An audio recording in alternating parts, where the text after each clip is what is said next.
Ya son las 9 de la mañana con 10 minutos, estamos de regreso ya en nuestro programa con nuestros panelistas ya instalados acá en nuestro estudio para poder ir abordando los temas de actualidad. Vamos a saludar de inmediato a Renata Vázquez, presidenta de la Nacional de la Juventud de la Democracia Cristiana. ¿Cómo estás, Renata? Muy buenos días. Buenos días. Gracias por acompañarnos, lo mismo que a Cristian Núñez, vicepresidente de la Juventud de Evópoli de la región metropolitana. También, Cristian, gracias por estar acá con nosotros. ¿Qué tal? Buenos días. Acerca un poquito más el micrófono ahí para... Ahí sí que sí.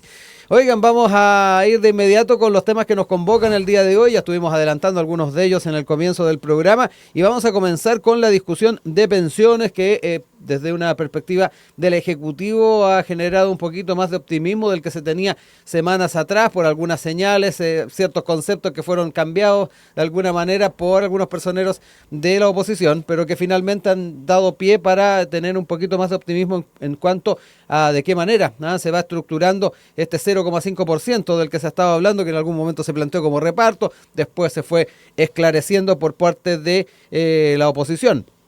En ese sentido, yo quiero ahí tomar algunas de las visiones que están teniendo desde el Ejecutivo.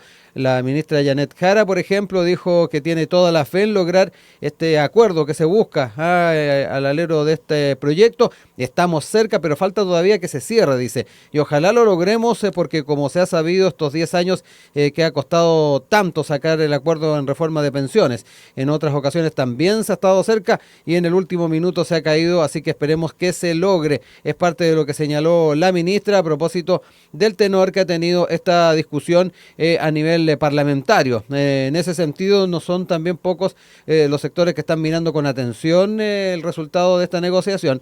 Y también el modo, y aquí me quiero quedar también con lo que ha estado planteando el PC, el Partido Comunista, que en su momento también le transmitió a la ministra, que forma parte de sus filas, cierta incomodidad por las características de la negociación de esta reforma.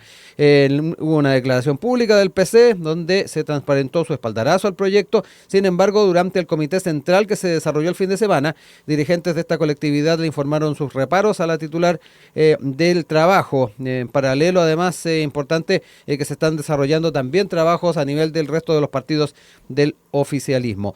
Esa en parte lo que se está estableciendo entonces en esta discusión, y ahí también quería tomar algunos puntos que ha planteado el Mercurio el día de hoy, donde está efectivamente dentro de los puntos para ir generando consenso un seguro de invalidez y sobrevivencia para como opción para compensar a mujeres. Esto en medio también de estas discusiones. En el gobierno, dice el Mercurio, admiten que está entre las opciones este seguro de invalidez y sobrevivencia. Su costo es menor en mujeres, lo que ayuda a cubrir la brecha de pensión, que es en parte también lo que se trató de establecer en su momento por Guillermo Ramírez cuando hablaba de este reparto, pero que finalmente ha estado siendo llevado en particular como una compensación. Quiero entrar en este tema de inmediato con ustedes. Renata, parto contigo para que me cuentes si efectivamente compartes este optimismo que hay en torno a la posibilidad de sacar adelante este proyecto de pensiones, con los alcances que se han estado haciendo, con las discusiones que hay de por medio a propósito de si era reparto o no este 0,5, ya se están de alguna manera aclarando por dónde podrían ir los caminos, pero me interesa saber cómo lo has estado siguiendo tú. Sí, no, la verdad es que creo que hay un énfasis comunicacional en entrabar la tan esperada reforma de pensiones.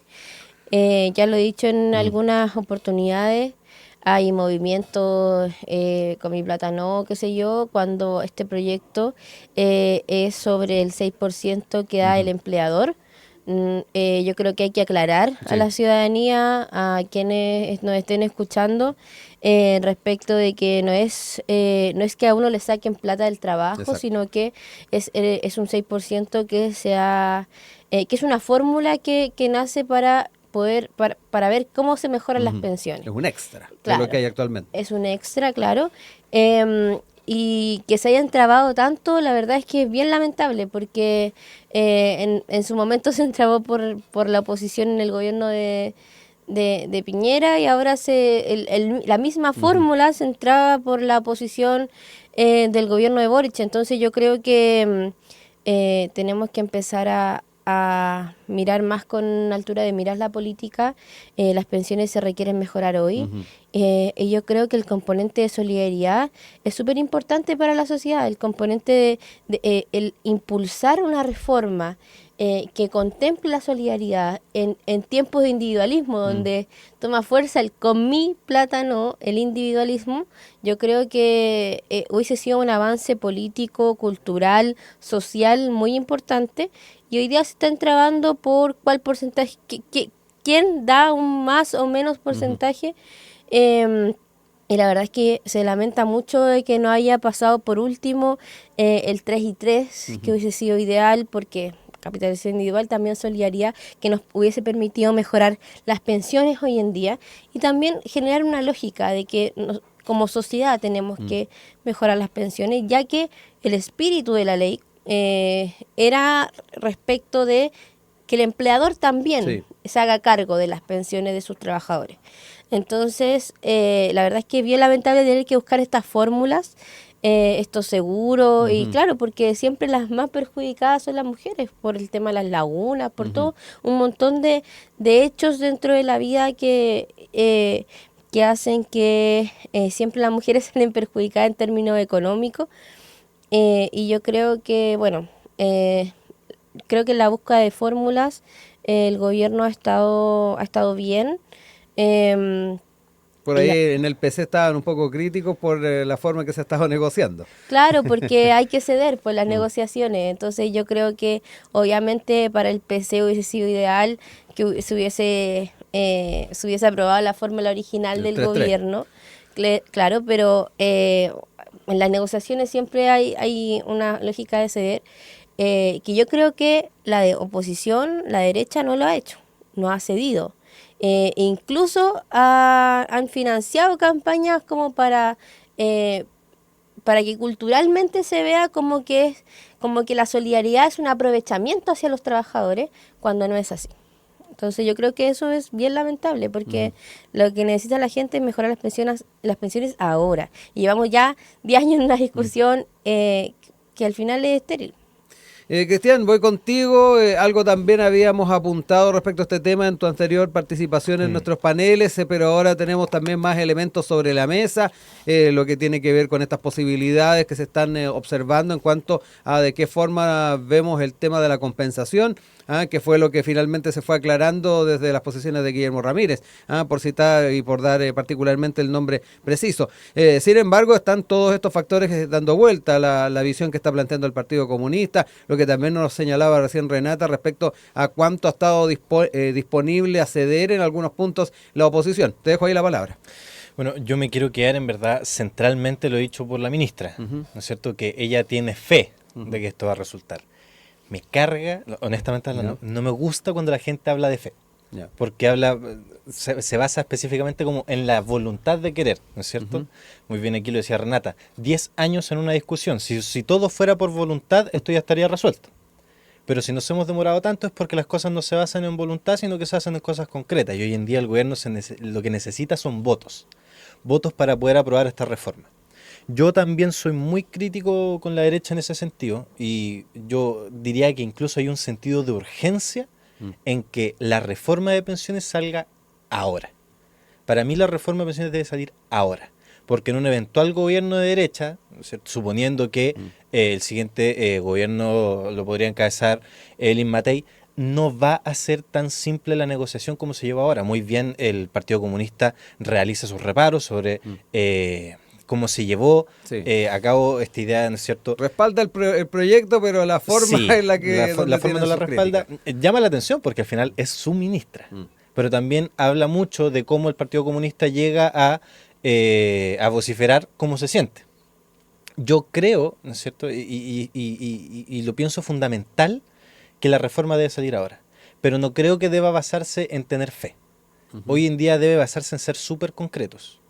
Y es si es que están o no están los votos. La semana pasada o la antepasada, no recuerdo bien, estábamos discutiendo si es que el Partido Comunista, o sea, el Partido Republicano iba a entrampar esta negociación por el reparto. Por una minucia, un 0,5%. Yo también comparto mucho la idea de que existe un pilar que es súper importante, que es la solidaridad. O sea, hoy en día creo que, si bien, y siempre lo he dicho, los sistemas de reparto están completamente quebrados y son inviables, es imposible tener un sistema de pensiones sin incluir el pilar solidario. Ujú. Eso lo hemos visto tanto en las reformas hechas por Sebastián Piñera como en las reformas hechas por Michelle Bachelet. Es decir, esta idea es transversal, se comparte tanto en la izquierda como en la derecha. Yo creo que el error hoy es no entender que la reestructuración en torno a las pensiones tiene que hacerse solo bajo una mirada que es con mi plata no. Yo también considero que es cierto, la plata es de los trabajadores y debería ir hacia los trabajadores, pero tampoco se puede entender sin un cierto nivel de solidaridad. Es imposible. O sea, que hayan puesto el grito en el cielo por un 0,5 que iba para igualar pensiones entre hombres y mujeres, para mí es ridículo. Y es entrampar una discusión que lleva 10 años y que necesariamente debe salir.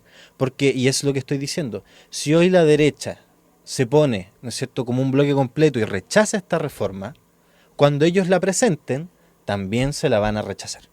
Y no van a poder negociar ni con la fuerza que tienen ahora, ni tampoco van a poder poner en la mesa las necesidades que ellos quieren para esta eventual ley. Sí, ahí nos encontramos con estos famosos puntos políticos que se tratan de hacer en este tipo de discusiones y que aquí además se toma un ribete especial porque estamos a poco tiempo de que termine el actual gobierno y me da la impresión de que la señal que se quiere dar en algunos sectores de la discusión es no incorporar dentro del legado del actual gobierno el haber sacado adelante una reforma de pensiones que tanto ha esperado además nuestro país, Renata. Sí, eso mismo, ese punto iba a ser ya ahora el punto político, que tiene que ver con que los últimos 2 años de gobierno es mucho más fácil, es mucho más difícil, perdón, sacar reformas. Entonces, porque se cruza por lo electoral de las municipales Sí. el penúltimo año y el último año la misma presidencial. Entonces, la verdad es que entrampar esto en este momento, que es la única pequeña ventana de oportunidad donde se pudiese tramitar la reforma, porque ya el próximo año se va a entrampar por las parlamentarias, por las presidenciales. Entonces yo creo que igual lo lamento harto que políticamente se esté llevando de esta forma, por minuciosidades, como decía Cristian, y lo otro tiene que ver con la noticia de el PC respaldando, por cierto, a la ministra y al gobierno, pero al mismo tiempo criticando a la interna. Yo creo que ahí igual hay una cuestión que se ha dado ahora mucho de que se filtren las comunicaciones. Y yo creo que eso igual es un problema porque, claro, uno intenta hacer discusiones a la interna de los partidos, pero con el miedo de que cualquier opinión se pueda filtrar en un espacio como el Comité Central. Nosotros tenemos Consejo Nacional, en el partido, que son como instancias similares de toma de decisión. Y yo creo que es un problema que Sí. se empiecen a filtrar estas noticias porque, claro, le da esta inestabilidad al PC, que siempre ha sido visto como un partido muy riguroso, disciplinado. Y yo creo que eso igual afecta al sistema político. Entonces, ya un poquito saliéndome y pido disculpas por eso, saliéndome del tema de pensiones, pero creo que lo político es importante, las comunicaciones, lo que decía, o sea, yo he visto anuncios, estoy viendo un video en YouTube y me sale un anuncio de Con mi plátano, estoy viendo a veces la tele, a veces salen como anuncios respecto a esto. Entonces yo creo que lo comunicacional igual ha entrampado un poco la discusión. Y se ha mantenido bastante en el tiempo esto, de tener esta suerte de publicidad o promoción. Claro, es que por eso, como que yo creo que las esto no se... primero, la reforma no ha visto la luz porque cada vez hay ciertos ajustes de porcentaje. Ahora hay que buscar fórmulas para que las mujeres no salgan perjudicadas con una reforma económica.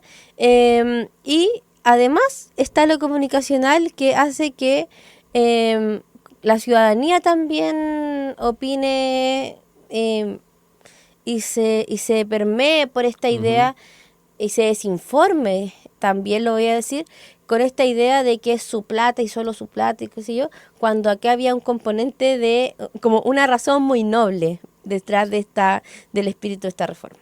Entonces eso igual es un tema a considerar, cómo llevamos las comunicaciones, cómo se filtran las cosas de la interna de los partidos, que uno puede ser muy crítica a la interna y después salir a apoyar con toda la decisión del partido, porque las discusiones se hacen en los espacios internos. Aquí todo vale, Cristian, a propósito de lo que se establecía de filtraciones, lo que tiene que ver también con las posiciones que ha asumido el sector de las AFP, también lo que tiene que ver con lo que nos decía Renata, esto de encontrarse de repente con un pop-up o alguna publicidad referente al tema de la pertenencia de los recursos de pensiones. Bueno, yo me voy a quedar al margen de filtraciones en partidos. Me voy a quedar completamente al margen, no lo voy a comentar, así que voy a pasar al otro tema, que es sobre la publicidad. La publicidad de la AFP y sobre todo respecto a la idea de que la plata es de uno y no de los demás, creo que lleva mucho tiempo ya. No es algo que recién aparece este año ahora con la reforma nueva, no, para nada. Lleva mucho tiempo y en su momento... El tiempo de los retiros, más o menos, ahí se empezó a generar como ese y me acuerdo que igual la reforma lleva 10 años, entonces... Sí. En su momento se ofició a la AFP y se les dijo y se cuestionó. De hecho, creo que lo impulsaron parlamentarios en su momento, la nueva mayoría. Y les dijeron que no había problema, que la AFP sí podía hacer ese tipo de publicidad. Ahora, puede ser más o menos criticable, yo sí la encuentro criticable, porque no corresponde, a mi juicio al menos, hacer publicidad en torno a esa idea. Yo creo que la AFP pueden hacer publicidad si son mejores o son peores o respecto a su competencia, pero más allá de eso yo creo que no es lo correcto, más allá de si pueden o no pueden hacerlo. No lo encuentro tan terrible, pero sí creo que no es la forma. Para mí no todo vale, porque si todo vale, entonces no tenemos país y necesitamos cierto nivel de convivencia social. Y bueno, respecto de la forma en la que apoyan los partidos, ¿no es cierto?, a sus parlamentarios para poder aprobar esta reforma, yo insisto, yo creo que lo correcto es aprobar esta reforma y la idea de que no se le tiene que dejar este legado al gobierno de Gabriel Boric. O viceversa si le pasa al otro gobierno. Claro, yo creo que es un tremendo error y creo que sería una forma de dispararse en el pie por parte de la derecha. O sea, Sebastián Piñera, y esto es la realidad, Sebastián Piñera realizó un montón de reformas, un montón de proyectos que él sabía que no iba a promulgar él y que no los iba a ejecutar él, y que los ejecutaría eventualmente otro gobierno, independiente de ser izquierda o derecha. Entonces creo que no encarnar ese espíritu, ¿no es cierto?, más o menos de estadista, la idea de que no todo tiene que hacerlo uno, porque no todo en la vida es un proyecto personal e individual para poder sacar provecho personal, nos dinamita como país. O sea, impide que luego todos los gobiernos puedan hacer proyectos a largo plazo. Quiere decir que todo tiene que ser solucionado en el plazo de un año y medio, porque el siguiente año y medio no van a aprobar nada, porque ningún parlamentario quiere aprobar nada que después no sea usado por su sector para poder salir mejor o peor en la encuesta. Yo creo que eso es un error, es un tremendo error, y yo creo que eso es lamentablemente también consecuencia de la política nacional últimamente. Que todo gira en torno a algo súper chico y que tiene que ser mío y no de los demás, es un error. Sí, ahí el eterno problema, además de las políticas particularmente que puedan trascender en el tiempo, que nos hemos encontrado con la dificultad de tener una política pública que se mantenga. Ahí también un gran problema que se ha estado arrastrando por la política harto tiempo, Renata. Claro, es que tiene que ver un poco con la...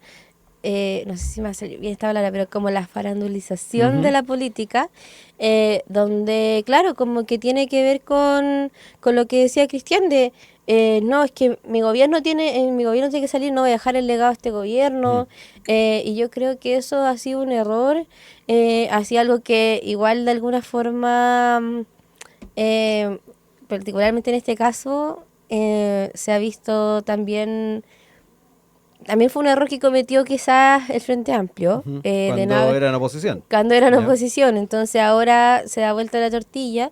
Pero yo creo que acá lo que debería primar es la altura de miras en la política, de poder impulsar, de poder sacar una reforma tan esperada. Así acá quien importa es la ciudadanía, quienes se están pensionando ahora, y cómo mejorar su calidad de vida cuando el costo de la vida ha aumentado. Entonces yo creo que es una cuestión de dignidad, poder sacar esta reforma hacia adelante con el pilar solidario, porque si no, también hay una merma dentro de la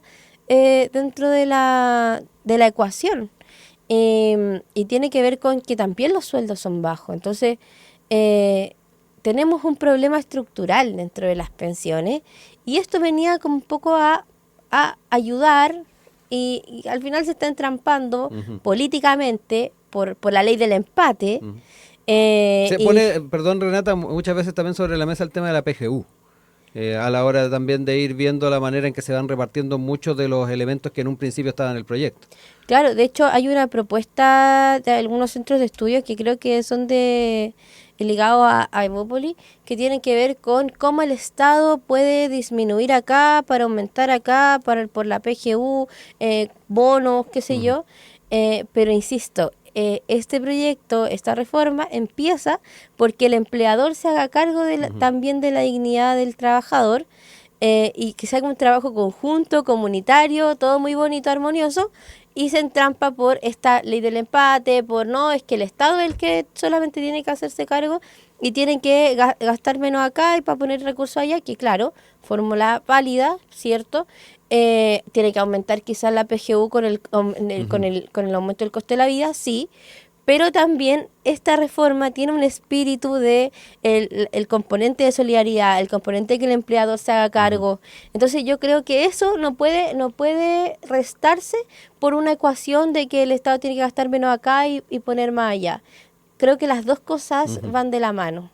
Tiene que aumentar, por cierto, la PGU, el Estado tiene que hacer un esfuerzo, pero también esta reforma es para que el empleador se haga cargo de los trabajadores, y que el componente de solidaridad tiene que ver con que las pensiones aumenten hoy. Y yo no tengo problema, como alguien que va a recibir, espero, pensión en mucho tiempo más, de poder ponerme a disposición de quienes lo necesitan ahora. Entonces yo creo que eso es lo bonito como del espíritu de esta reforma, que no se está cumpliendo con esta ley del empate, con cómo funciona la política, y estas negociaciones que al final como para poder llevarla a cabo, hay que ceder más de lo que están cediendo los otros, solo para poder, porque este es el único momento en el que se puede aprobar. Cristian, para cerrar al menos este bloque, te dejo ahí la palabra. Bueno, sí, un saludo a nuestro centro de estudio Horizontal, efectivamente. Bueno, a ver, yo creo que hay varias fórmulas para poder potenciar las pensiones. Algunas pueden ser, efectivamente, sacar recursos de un lado para entregarlo en otro. Yo creo que hay una tremenda deficiencia en la administración de los recursos del Estado. 25 ministerios, uno de los países con más ministerios que existen en el mundo. Por ahí uno podría, ¿no es cierto?, hacer ciertos reparos, pero también hay que reconocerlo. No da abasto recortar un poquito en un lado para poder mejorar las pensiones de todos. Imposible. Eso simplemente no es real. Ahora, yo creo que se pueden hacer las dos. Yo creo que el Estado puede poner parte, ¿no es cierto? Y aparte también el empleador o el trabajador. Yo creo que no es tan terrible hablar tampoco de que el aumento de capitalización individual corre también por parte del trabajador. No es una locura señalarlo. Ahora, independiente de las fórmulas que uno quiere utilizar para poder mejorar las pensiones, yo me sigo quedando con el punto central, que es mejorar las pensiones, pero mejorarlas ahora. Independiente del legado que quede, independiente de si quien lo aprueba es un gobierno de derecha o lo aprueba un gobierno de izquierda. Independiente de la fórmula, ya claro, que también lo planteaba Renata. Para mí el punto es efectivamente hacer la reforma. Hoy la derecha en concreto, ¿no es cierto? Más allá de la idea de efectivamente la ley del empate, ustedes nos entramparon todo, así que a nosotros ahora nos toca entramparlo todo. Yo creo que eso sería un grave error, primero porque el Frente Amplio es un grupo de gente muy joven, ¿no es cierto? Y la derecha, sobre todo el Partido Republicano, se ha dedicado a tratarlos como gente incompetente por ser gente muy joven, y eso es una realidad. Entonces yo creo que por la vuelta, ¿no es cierto?, deberían ellos decir: nosotros somos gente adulta, nosotros somos gente con más experiencia, y por lo tanto tenemos la capacidad de decir: ¿saben qué? Nosotros sí le vamos a aprobar la reforma porque es lo correcto. Y no van a vengarse de un grupo que en su momento por X razones no les quisieron aprobar nada. Yo creo que hoy en día si la derecha no aprueba la reforma de pensiones, que hoy, y también es la realidad, está ajustada a la forma en la que la pidió la derecha. 5,5% va a las cuentas individuales y un 0,5% está destinado a arreglar la diferencia entre las pensiones de hombres y mujeres. Si no se aprueba ahora, en el siguiente gobierno va a ser imposible sacar una reforma de pensiones. Imposible. Y mucho menos de la forma en la que le gustaría a la derecha realizar esa reforma de pensiones. Y con los costos además dentro de la ciudadanía que puede tener. Ya son las 9 de la mañana con 39 minutos, estamos de regreso con nuestro panel del día de hoy, Cristian Núñez, vicepresidente de la Juventud de Bópoli de la región metropolitana, y Renata Vázquez, presidenta nacional de la Juventud de la Democracia Cristiana, y cambiamos de tema, vamos a hablar un poco de lo que ha sido el trabajo de la comisión investigadora en la Cámara de Diputadas y Diputados del caso Monsalve, y particularmente la participación el día de ayer en el marco de esta comisión de la ministra vocera de gobierno Camila Vallejo, que entre otras cosas defendió la transparencia del gobierno en este caso, asistió, dicho sea de paso, el día de ayer, y señaló que si bien pudo ser más rápida la renuncia del ex subsecretario, se hizo efectivo poco tiempo después. Es parte de lo que se estuvo planteando al alero de esta presentación. Estamos ante hechos que a nuestro juicio representan un abuso de poder por parte de una persona que se aprovechó de la autoridad conferida en un cargo público. A partir de la denuncia interpuesta contra Manuel Monsalve hemos conocido una serie de hechos inaceptables y que merecen un rechazo transversal, dijo la ministra, y la persona responsable de esas acciones en lo penal y también en lo administrativo y en lo político no es otra que Manuel Monsalve. También admitió lo que decíamos en cuanto a la rapidez con que se llevó adelante esta renuncia, pero se hizo efectivo poco después de que el gobierno tuvo conocimiento de las acusaciones en su contra. Otro tema importante que también lo resalta el Mercurio el día de hoy es que la ministra señala que se enteró por la prensa de la denuncia y que control de la crisis fue de Interior y Presidencia. Se parte entonces de lo que se dio en esta sesión, que no estuvo exenta también ahí de cierta polémica a propósito de la participación en su momento también en esta conversación, o más que nada de esta presentación del ministro Elizalde, que además reiteró que fue el subsecretario del Interior quien tiene que dar una respuesta, y aseguró que traicionó la confianza del presidente Gabriel Boric. Esto por el tema de la entrega o no de la palabra, que ahí también hubo ciertos tiras y aflojes con el presidente de esta comisión investigadora. Les dejo el tema para ir también planteando un poco las posiciones que se han establecido por parte de las autoridades al alero de esta comisión. Cristian, parto contigo. Bueno, yo creo que hablar si hubo un buen manejo es complicado, ¿cierto? Es difícil. Yo no recuerdo que haya estallado una crisis de este nivel en gobiernos anteriores. Creo que es la primera vez que veo un gobierno tan incompetente para manejar un tema tan delicado. También me llama mucho la atención que no existen protocolos internos en este tipo de situaciones. O sea, aquí no se siguió ningún tipo de paso a paso qué hacer en caso de. Aquí fue un montón de gente que no tenía idea cómo agarrar esto, porque nadie pensó que iba a explotar de la manera que iba a explotar, y trataron de solucionarlo más o menos como ellos creían que debía solucionarse. O sea, aquí no se siguió una ley concreta, no se siguió un reglamento interno, no se siguió un protocolo establecido. Se hizo lo que ellos creyeron que se debía hacer, y aquí yo tengo un reparo súper concreto, que es, independiente de si existe o no existe una forma de hacer las cosas, uno tiene que hacer las cosas bien. Y si Boric supo desde el momento 1 lo que había ocurrido, desde el momento 1 tuvo que haber dicho, bueno, perfecto, tiene que dejarse su cargo a disposición, fuera. Y lárguese de aquí y no lo quiero ver más. Que no fue lo que ocurrió. O sea, a Monsalve lo mantuvieron 48 horas en su cargo. Para mí 48 horas es demasiado. Más de una hora para mí es una locura. Que estuviera 48 horas es peor todavía, sobre todo viniendo de un gobierno feminista, ¿no es cierto? También me llama la atención que una de las últimas personas que se llegó a enterar de esto fue la ministra de la Mujer. Que también esta otra ministra diga que se enteró por la prensa y que todo esto lo manejó Interior y el gobierno. También me llama aún más la atención que no se comunicaron con el resto del equipo. Estamos hablando de más de 20 personas, y de más de las 20 personas solamente 2 sabían qué hacer y lo que se hizo. El resto quedó completamente desprotegido. Luego, por supuesto, que por eso no querían dar entrevistas, no querían responder preguntas. Sí. Aquí esto denota primero una falta de manejo del Estado tremenda y muy grave. Y por otro lado también da a entender que quisieron taparlo. O al menos ese es el mensaje que me llega a mí. Si en 48 horas no quisieron decir ni hacer nada, y no fue hasta que fue filtrado por la prensa que realizaron las acciones pertinentes, y más allá de realizar las acciones la segunda, si mal no recuerdo. Sí, la segunda, fue el propio Monsalve el que renunció. No es que le pidieron la renuncia, él salió a renunciar solito. Después nos enteramos de los millonarios gastos reservados que hizo. Después también nos enteramos de todas las otras acciones que realizó para poder tapar todo lo posible y entorpecer la investigación sobre la denuncia. A mí me llama la atención. Entonces cuando la ministra sale y dice, no, nosotros lo manejamos súper bien, a pesar de que solo 2 personas sabían y el resto del equipo no teníamos idea. Para mí eso no es manejar una crisis.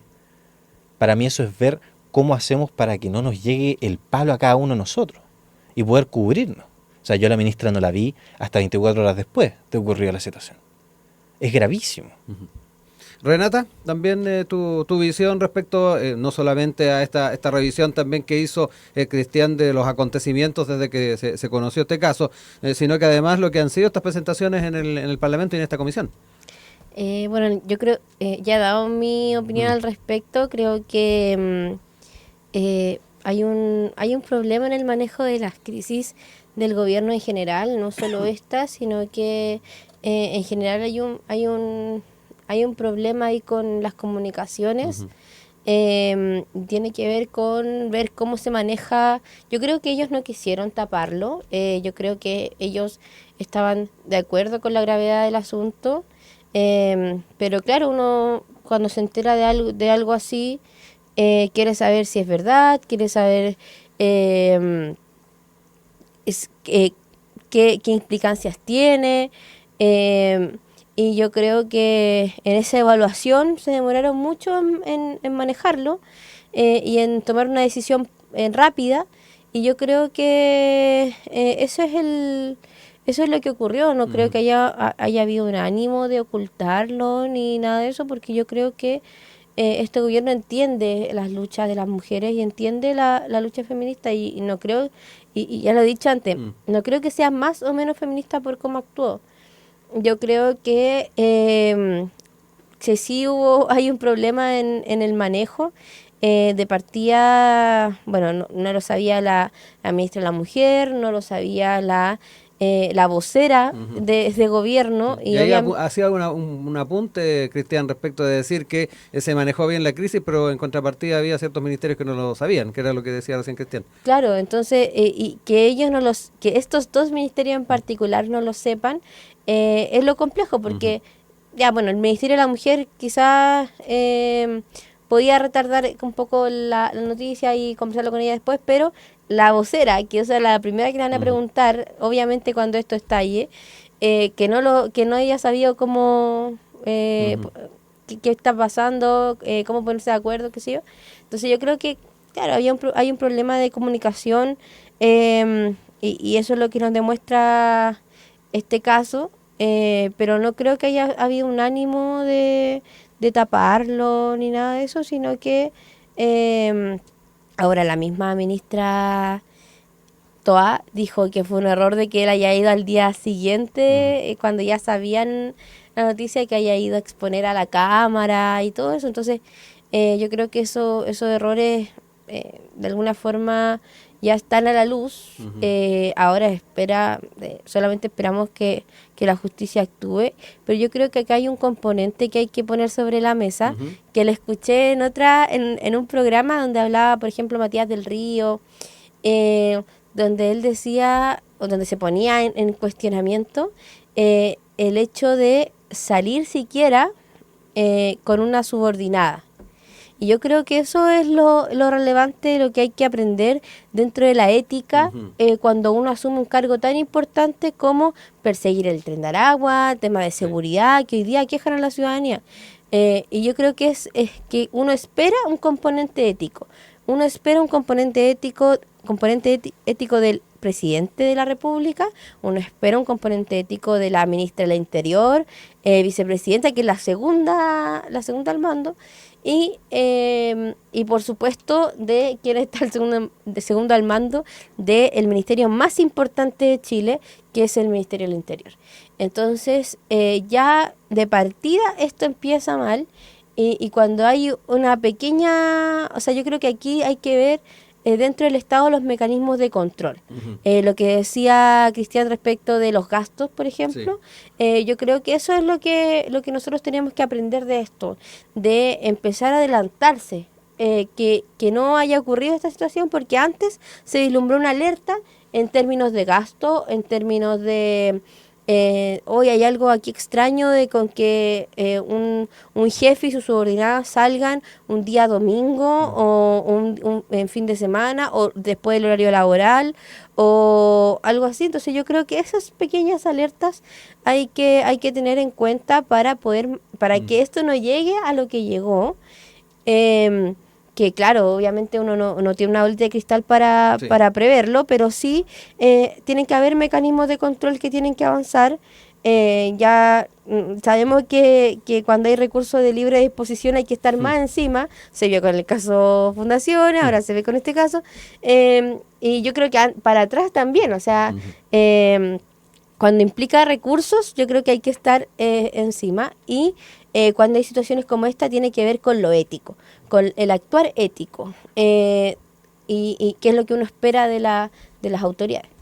Bueno, ahí vemos temas vinculados a la ética que pone sobre la mesa Renata. Cristian, quiero quedarme también con tu apreciación de aquello, en cuanto también lo que se saque en limpio de aquí en adelante. Tú hablabas de los protocolos, aquí me da la impresión de que también va a ser muy importante el ir estableciendo, o más que nada esclareciendo bien, dejando bien claros cuáles son efectivamente las formas de reaccionar en una situación similar. Pero lo otro, también quiero quedarme en la otra vereda, en lo que tiene que ver con esta comisión investigadora, y efectivamente ir analizando cuáles son efectivamente los objetivos que se quieren buscar, más allá de la ganancia política que ya estuvimos hablando en el anterior bloque, que también es esperable en una instancia como una comisión investigadora de un caso tan delicado además. Oye, voy a hacer, quizás esto no es tan pro sector mío, ¿no es cierto? Pero yo voy a ser brutal con esto, la verdad. Yo encuentro que las comisiones investigadoras nunca sacan nada. Nunca, de verdad, yo nunca he visto que después de una comisión investigadora, un diario, alguien, quien sea, diga, oigan, ¿saben qué? Genial. La verdad es que nos solucionamos el problema, deberíamos hacerlo o no. Nunca, jamás he visto yo una comisión investigadora que tenga algún resultado positivo. Jamás. Y cuando tiene un resultado es tan pequeño que ni siquiera vale la pena señalarlo. Entonces, a mí lo que me interesa que ojalá, ¿no es cierto?, saquen limpio sea alguna responsabilidad política. ¿De quién? Bueno, eso lo tendrá que determinar esta comisión. Pero alguien tiene que asumir cierto nivel de responsabilidad al respecto. Y me gustaría ver también que la consecuencia no sea siempre un 5% del sueldo, un 10% del sueldo, que termina siendo también lo poco y nada. O sea, cuando uno gana 6 millones y medio, el 5% de 6 millones y medio, que son 300 y tantos mil, no es un golpe tan duro, y es una realidad también. A mí lo que me gustaría que sacar en limpio esta comisión investigadora, primero sea efectivamente quién aquí tiene que asumir una responsabilidad, ¿no es cierto? Primero. Y segundo, que de esta comisión investigadora salga algún tipo de protocolo, salga algún reglamento, o quizás incluso puedan elaborar eventualmente alguna ley que pueda ser tramitada de forma expedita en el Congreso. O sea, yo me quedo con las palabras de un profesor mío de Derecho Penal que siempre nos decía que la ley llega después, nunca llega antes de que pasen las cosas, que llega después. Y llega después porque efectivamente no nos podemos adelantar a este tipo de situaciones. Son cosas que llegan de la nada, son cosas que uno nunca espera que ocurran. Menos que ocurran por parte del Ministerio del Interior, menos aún que ocurra por parte de un subsecretario. Pero si ya sabemos que es algo que puede llegar a ocurrir, o sea, necesitamos algún tipo de mecanismo, primero, que permita inmediatamente fijar a este culpable en algún lugar y erradicarlo de manera tal que se le pueda procesar inmediatamente, y segundo, para poder proteger a la víctima. O sea, en menos de 24 horas nosotros ya teníamos nombre y apellido de quién era. Gracias al cielo nadie en la prensa lo filtró, ¿no es cierto? Y no lo pusieron nunca en las noticias. Pero todo el mundo sabía ya quién era y se le persiguió. Y obviamente se le iba a perseguir. Se la llamaron para amenazarla, se comunicaron con ella en múltiples ocasiones. Se utilizó a la PDI para decir que eran Uber y que bajara porque tenían un pedido para ella. Es terrible.